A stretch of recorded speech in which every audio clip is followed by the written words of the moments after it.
원장님, 오늘은 어떤 계기로 이 컨텐츠를 준비하게 되셨죠? 얼마 전에 커뮤니티 탐방 콘텐츠에서 이 TFCC 관련 사연을 다뤘는데요. 그때 댓글에 3개월을 더 쉬니까 통증이 사라졌다. 또 TFCC는 무조건 오래 쉬어야 한다. 그리고 파열이면 1년, 2년 걸린다. 이런 말들이 되게 많았습니다. 그런 글을 보면서 이 손목이 아픈 분들은 당연히 불안해질 수밖에 없거든요. 그래서 오늘은 TFCC를 길게 설명하기보다는 MRI를 언제 찍어야 의미가 있는지 기준을 정리해 보려고 합니다. 그러면 오늘 영상 한 줄 요약은 뭘까요? TFCC가 의심이 될 때는 MRI부터 찍기 전에 딱 3가지만 확인을 하시면 됩니다. 그 3가지만 체크해도 지금은 지켜봐도 되는지 정밀평가가 필요한지가 훨씬 명확해집니다. 괜히 돈과 시간을 쓰지 않게 검사는 이 타이밍이 굉장히 중요합니다. 손목 통증이 있으면 MRI부터 찍는 게 제일 정확한 거 아닌가요? 네, MRI가 가장 정확한 검사는 맞아요. 다만 이 손목은 구조가 작고 비슷한 질환이 많아서 그냥 아무 때나 MRI가 항상 답이 되지는 않습니다. 오히려 진찰과 기본 검사로 방향을 잡고 결정이 갈리는 순간에 MRI를 쓰는 게 더 효율적인 경우가 많습니다. 그럼 첫 번째로 MRI 전에 뭘 확인해야 할까요? 첫 번째는 통증이 이 특정 동작에서 매번 똑같이 재현되는지입니다. 문고리를 돌릴 때 또는 병뚜껑을 열 때, 수건이나 걸레를 짤 때, 손목을 짚고 일어날 때 이런 동작에서 늘 같은 위치가 찌르는 듯한 통증이 반복이 되면 구조적인 문제일 가능성이 올라갑니다. 다만 이걸로 TFCC라고 확정하는 건 아니고요.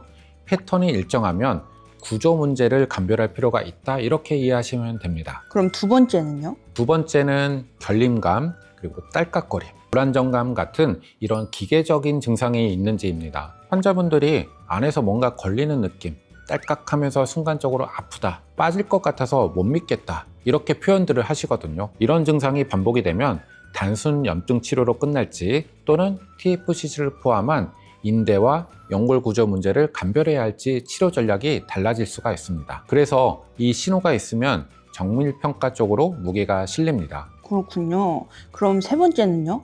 시간이 기준일까요? 기간을 딱 잘라서 말하기보다는 이 추세가 더 중요합니다. 쉬면은 잠깐은 괜찮아졌다가 또 쓰면 바로 재발을 한다. 이러한 패턴이 반복되는지를 보셔야 합니다. 보호대라든지 테이핑이라든지 또 약을 먹어도 악화가 되는 느낌이 계속 된다든지 또 통증이 업무와 운동, 수면에 영향을 준다면 평가가 필요할 수가 있습니다. 특히 이 쥐는 힘이 떨어진다든지 물건을 자주 떨어뜨리는 기능 저하는 그냥 넘기지 않는 게 좋습니다. 이러한 경우는 무작정 더 쉬기보다는 정확히 확인을 해서 치료의 방향을 빨리 잡는 게 오히려 회복하는 시간을 줄일 수가 있습니다. TFCC로 병원에 오게 되면 어떤 순서로 이제 검사를 하게 될까요? 저는 보통 문진으로 언제부터 그리고 어떤 동작에서 어디가 아픈지를 먼저 정리를 합니다. 그 다음 진찰을 통해서 통증 유발 동작과 손목의 안정성 그리고 통증의 위치를 직접 확인을 하게 되죠. 필요하면 엑스레이로 뼈 정렬이나 구조적인 원인을 체크를 하고요. 또 상황에 따라서 초음파나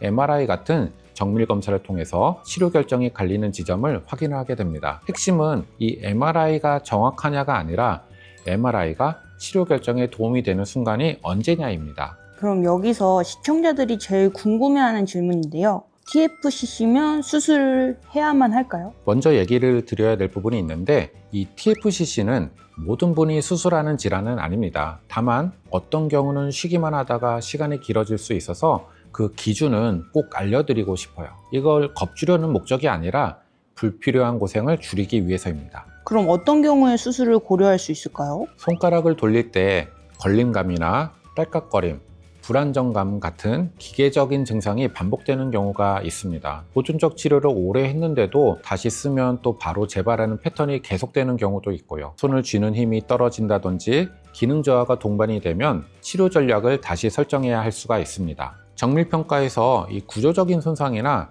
불안정이 의심되는 경우에는 더 적극적으로 판단이 필요합니다. 그럼 수술은 어떤 방식으로 진행하게 되나요? 수술도 케이스마다 전부 달라요. 관절경으로 손상 부위를 정리하는 경우가 있고 봉합이나 고정이 필요한 경우도 있습니다. 그래서 중요한 건 수술이냐 아니냐보다는 내 손목이 어떤 케이스인지를 정확히 분류하는 것이 중요합니다. 그 분류가 돼야 회복 계획도 현실적으로 잡을 수가 있어요. 잘 들었습니다, 원장님. 그럼 오늘 영상의 핵심 한 번 더 정리해 주세요. TFCC가 의심이 될 때는 MRI를 찍기 전에 딱 3가지만 보시면 됩니다. 첫 번째는 특정 동작에서 통증이 매번 똑같이 재현이 되는지, 두 번째는 걸림이나 딸깍거림, 불안정감 같은 기계적 증상이 있는지, 그리고 마지막 3번째는 쉬어도 호전이 아니라 재발과 악화되는 패턴으로 가는지, 이 중에 해당 사항이 많다면 혼자 결론을 내리시기보다는 병원을 방문하셔서 진료를 보시고 방향을 잡아보시는 게 좋습니다.